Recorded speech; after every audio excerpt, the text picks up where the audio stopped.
The two most valuable things you have to offer as a person are your time and attention. Advertisements try to get as much of your attention in the shortest amount of time possible. That should be fine. However, never in the entire history of mankind has there been this much stuff. And everyone wants you to know about their thing and why you should buy it, to the point where there's literally no space left for advertisement. And even the vastness of the digital world offers no escape from being advertised to. But to explain how we got the Christian horror enthusiasts selling you health supplements, we need to go back a little. Well, a lot, because ads have existed for thousands of years and the timeline is really interesting. Plus, you already clicked on this and your food's gonna get cold if you go and search for a different video, okay? Now, the most ancient form of advertisement is oral. And this is a funny joke in reference to the most ancient profession. But also, yes, someone will just be yelling about selling apples and you know, hey, they sell apples. Don't you dare. Written advertisements were also commonly used way before the print. And surprisingly, the oldest discovered written advertisement is also evidence of how marketing products has been a sneaky business since products existed themselves. To give you some context, lost and found flyers were common in ancient Greece, Rome, and Egypt. The papyrus scroll I'll be talking about from 3000 BC Egypt, like many others, offered a reward for an escaped slave named Shem. If found, returned to Hapu. But more specifically, return to Hapu's shop, best fabrics in all of Egypt, best rugs, look at this one, looks like a cat, here's how you find it, Hapu's shop, best rugs in Egypt.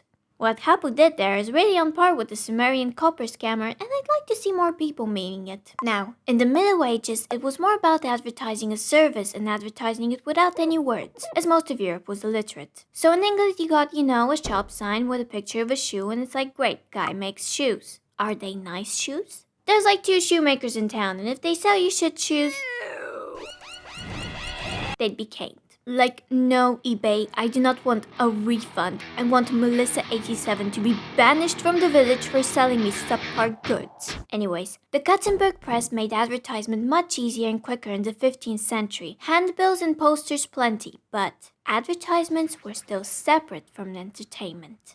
Until the 17th century. Mass printing gave us the first weekly gazettes, and of course, it didn't take long for the first ad to appear on one. A small step for a book sale, one giant leap for advertisements invading the everyday man's few pleasures. Why am I getting free ads on my invincible episode that I pay a subscription to watch? Banished and caned, Jeffrey. You deserve to be banished and caned. 1906, Christmas Day. Reginald Fessenden played the violin and read from the Bible on the first ever radio broadcast. 14 years later, the first radio ad promoted apartments in Queens for 15 minutes straight. Here's where it gets good though. The first TV commercial. It lasted about as long as Eugene Jackson did against Mark the Wizard Fire, and it was seen by about the same number of people as the audience attending the fight. It's nothing spectacular, it's just kinda this for 10 seconds. But this new medium certainly raised the bar because you can now engage not one, but 2 of a potential buyer's senses. And this might sound weird to you, but in the 1960s, audiences were looking forward to being advertised to. Brands had jingles, mascots, smoking Flintstones. It was undoubtedly the golden age of advertisement. I'm telling you, old cigarette commercials make me want to go and get cigs for my inner child and hop on whatever this guy's swag is. How can it get any better than this? Or rather, why did it get worse? To start, celebrity advertisements and sponsorships. The easiest, most lazy way to attach a lifestyle to a product. The first ever celebrity to advertise a product was Lily Langstreet, with a poster for Pear's soap in 1882. But the concept of a sponsorship is much older and not exactly celebrity advertisement. The goal is not so much to sell the product as it is to tie it to the culture, or to gain prestige, which was the goal of the first ever sponsorships. Back in 330 BC, Roman elites would sponsor gladiator games or other sporting events,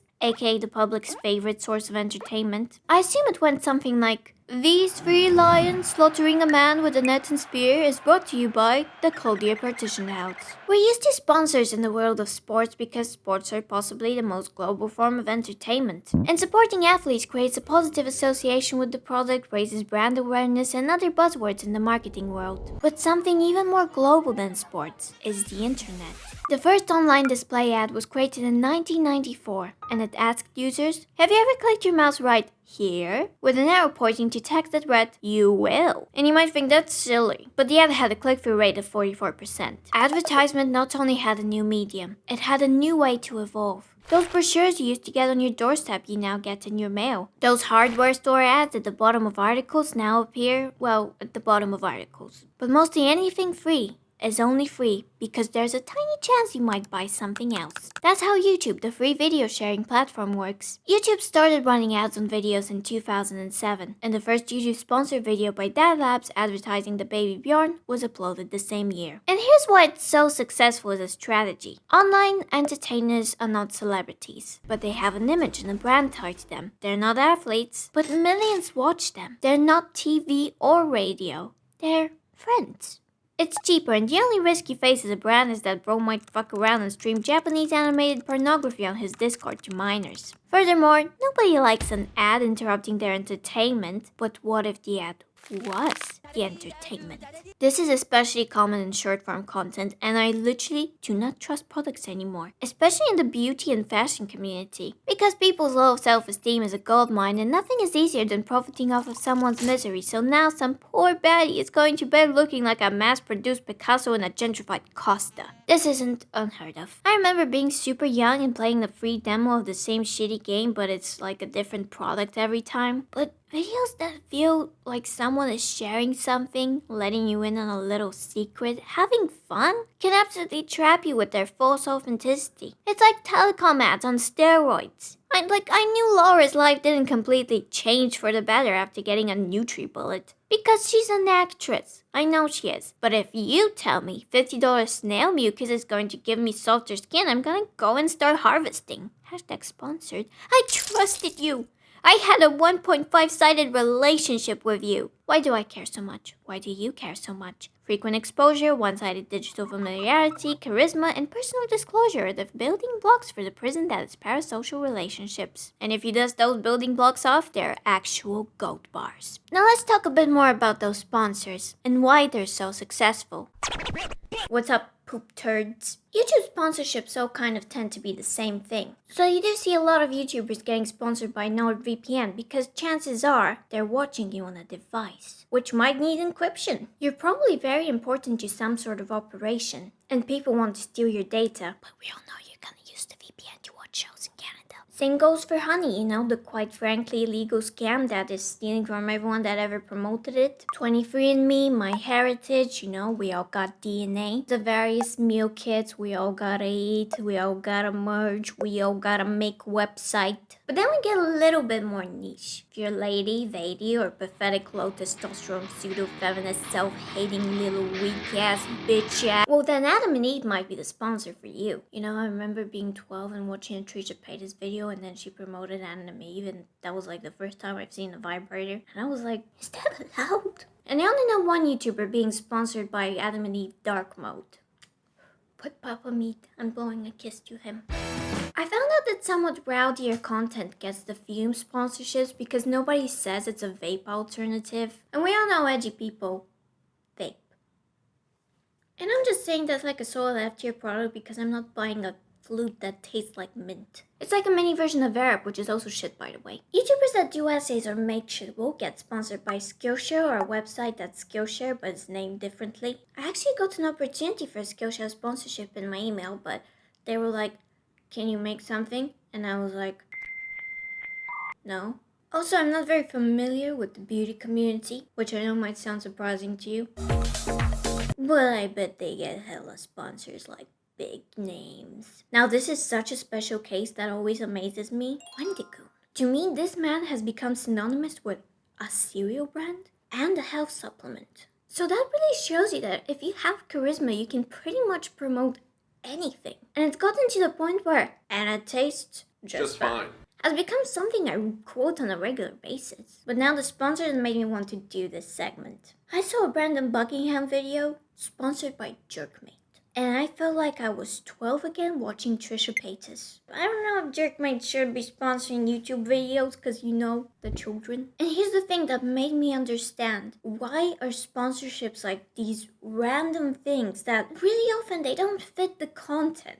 I don't really have a mate to jerk, but I really want to support Brandon because he's one of my favorite creators and I know he has a baby on the way. Like, dude's gotta start a college fund. And I think that's pretty special in terms of the evolution of ads because the desire to support an independent creator pushes you one step further to desire a product that you might not have wanted or you probably don't even need. And imagine how powerful it would be if the sponsorship contains like a proper integration. Like, I might not want green juice that tastes just fine, but if you slap Wendy Goon's face on it, I'm gonna buy it. I'm just gonna buy it. I'm a naive little consumer drone. Now, wouldn't it be really cool if like some of those sponsors did that for creators?